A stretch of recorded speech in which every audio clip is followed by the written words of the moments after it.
Assalamualaikum dan selamat datang ke Fast TV. Macam biasa, hari ini kita akan membawa rangkuman berita untuk November 11. Kita mulakan dengan berita daripada Malaysia. Chery mencipta sejarah dengan kereta elektrik CKD yang pertama. Chery Auto Malaysia telah mencapai satu kejayaan penting dengan melancarkan unit CKD ataupun Completely Knocked Down pertama bagi model Omoda E5 dari barisan pengeluarannya di kilang Innocomm di Kulim. Inisiatif ini menandakan langkah besar dalam peralihan Malaysia ke arah masa depan otomotif yang lebih mampan. Pemasangan tempatan membolehkan Chery menawarkan Omoda E5 pada harga yang kompetitif, walaupun Chery tidak menyebut harga baru untuk kereta ini. Kita tunggukan pengumumannya. Ini sambil mewujudkan peluang pekerjaan dan membangunkan kemahiran dalam tenaga kerja Malaysia. Langkah ini selaras dengan dasar penyetempatan ataupun localization kerajaan dan menyokong cita-cita Malaysia untuk menjadi hub atau pusat serantau bagi kenderaan elektrik. Statistik menunjukkan bahawa setakat September 2024, 98% daripada 32,543 BEV yang didaftarkan di Malaysia diimport sebagai CBU. Banyak juga sekarang dah ada di Malaysia. Penyetempatan pembuatan kenderaan mempunyai impak positif terhadap imbangan pembayaran.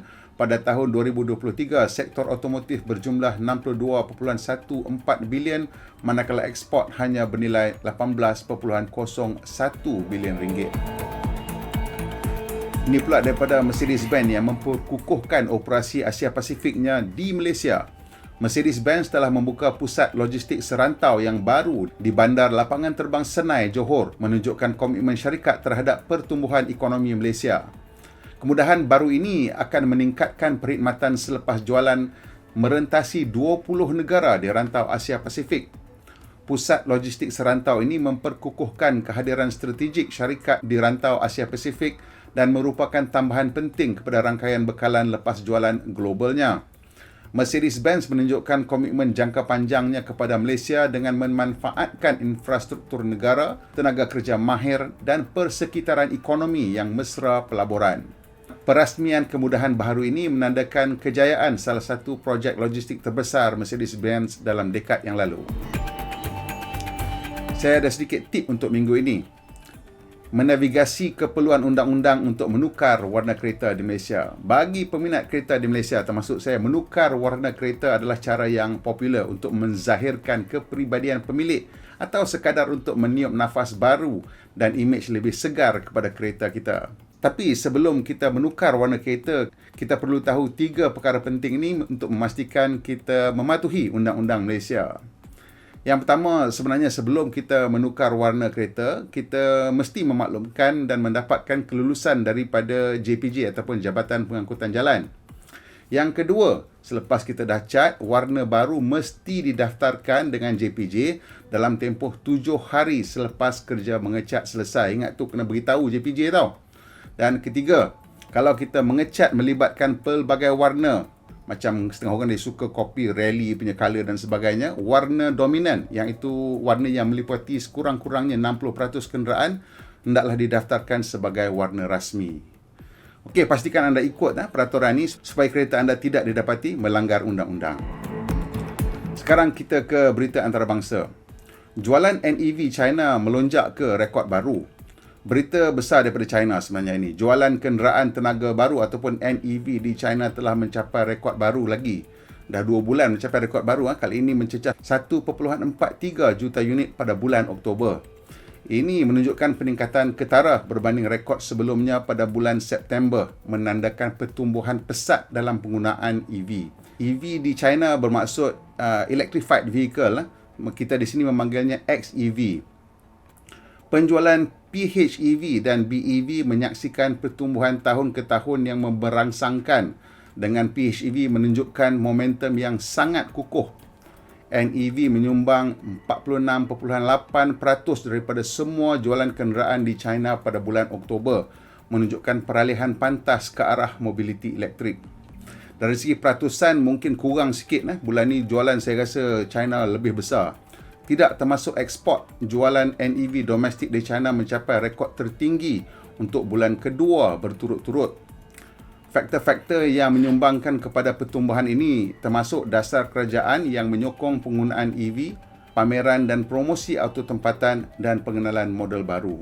Kita kena ingat di China mempunyai berpuluh-puluh jenama kereta elektrik, ada yang kata sampai 100 lebih jenama kereta elektrik, dan mereka telah mengalami perang harga yang agak sengit yang menyebabkan ramai pembeli telah berganjak daripada kereta biasa, kereta pembakaran, kereta petrol dan diesel kepada kereta elektrik ataupun kereta plug-in hybrid dan hybrid. Seterusnya berita mengenai Nissan yang akan mengurangkan 9,000 pekerjaan dan mengurangkan pengeluaran global. Nissan yang merupakan pembuat kereta ketiga terbesar di Jepun telah mengumumkan rancangan untuk mengurangkan 9,000 pekerjaan dan mengurangkan pengeluaran global sebanyak 20% disebabkan kejatuhan jualan.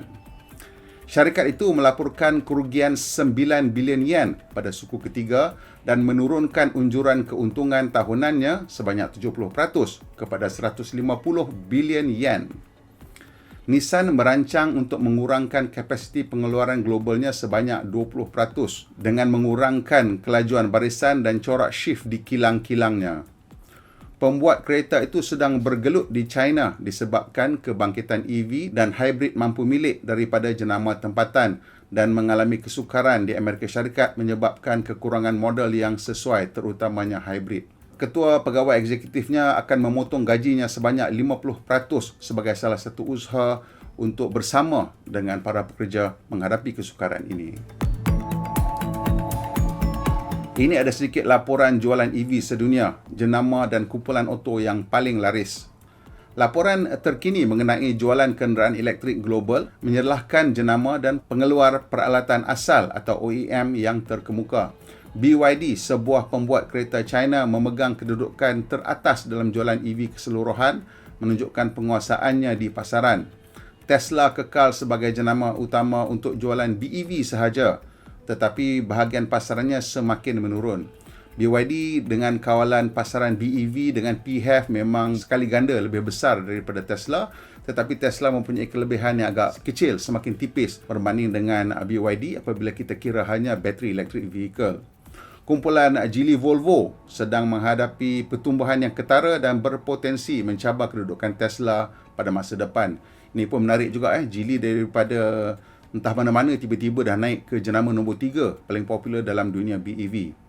Laporan ini mencadangkan bahawa pembuat kereta tradisional seperti Volkswagen dan BMW sedang menghadapi persaingan yang semakin meningkat daripada jenama China dalam pasaran EV. Volkswagen dan BMW memang antara jenama Jerman yang paling banyak menghasilkan kereta elektrik sekarang ni. Mercedes-Benz satu masa memang terkenal dengan dia punya EQ series, tapi dia punya jualan semakin teruk berbanding dengan Volkswagen dan BMW. Ini berita daripada Australia yang mungkin kita perlu ikuti untuk Malaysia. Australia memberi kelulusan kepada EV dan PHEV untuk memberi kuasa kepada rumah. Kerajaan Australia telah mengumumkan bahawa pengecasan kenderaan ke grid ataupun V2G akan diluluskan untuk digunakan menjelang 2025. Teknologi ini membolehkan EV dan PHEV menghantar kuasa kembali ke grid atau memberi kuasa kepada rumah berpotensi semasa waktu puncak ataupun gangguan bekalan elektrik. Pembuat kereta dan syarikat pengecasan yang membolehkan V2G boleh mendaftarkan produk mereka dengan Majlis Tenaga Bersih untuk kelulusan di Australia. Pada masa ini, Nissan Leaf adalah satu-satunya EV di Australia dengan keupayaan V2G yang dihantar dari kilang dan dijamin. Keupayaan V2G ini sebenarnya akan membolehkan kita menggunakan bateri yang berada dalam kereta sebagai alat pelbagai guna, maksudnya sebagai penyimpanan tenaga.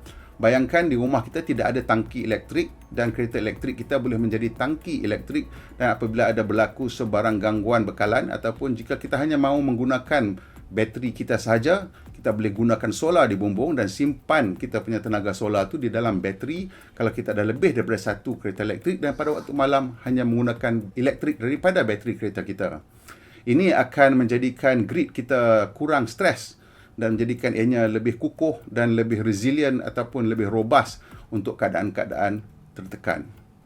Saya rasa ini salah satu ciri yang perlu difikirkan secara global, dan Malaysia patut memerhatikan perkembangan ini dan memikirkan cara untuk menjadikan ianya juga satu realiti di Malaysia.